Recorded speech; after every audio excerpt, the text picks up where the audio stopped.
All right, this video is going to be over some new rules we've implemented for the 2020-21 school year. A couple of little changes.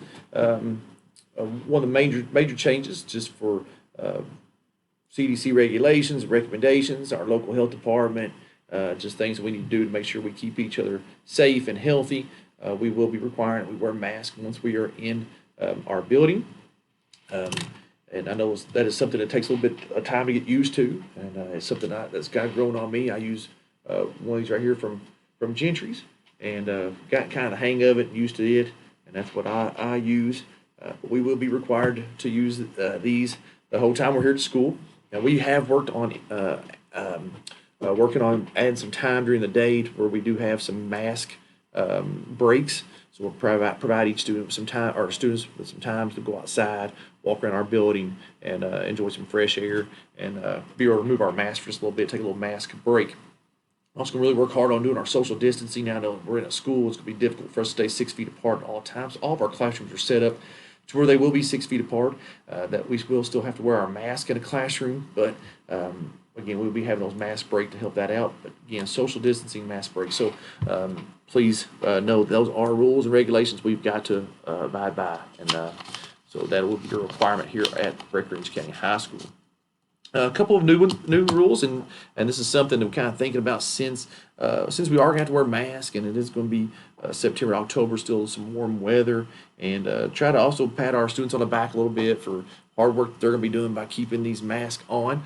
We are going to allow shorts at our school for the 2020-21 school year, so that has been something that we've not allowed here at the high school. We've allowed pants that go down below your knees, so we're now going to allow shorts, and the length for those are going to be mid-thigh.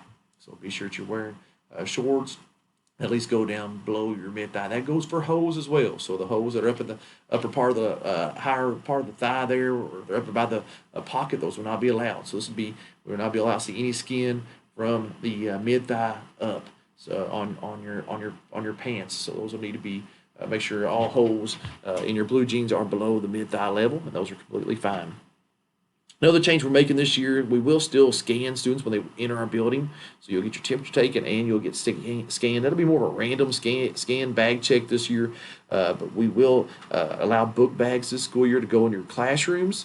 And we will also not be having lockers during this year. So we're going to not allow lockers, especially here at the very beginning, since we've got to eliminate opportunities to congregate. A lot of times getting stuck there in the locker, it slows up the traffic. We got to keep a flow going, so we will not have lockers this year, so you'll be able to keep everything in your book bags. Also, too, you might want to think about bringing water bottles to school. All of our water fountains are shut down just because of tracing or contact and people touching and being able to be sanitary. So you might want to bring your own water bottles and Gatorades that you want to drink during the school day. That'll be one of the changes there. And that's another good thing about having your book bags with you all day long. You can carry your hand sanitizer with you, you can carry extra mask, you can carry water bottles, whatever you're needing to make you as comfortable as possible throughout the school day. So those are a couple of the new regulations and rules we've got going on for the 2020-21 school year. Thank you.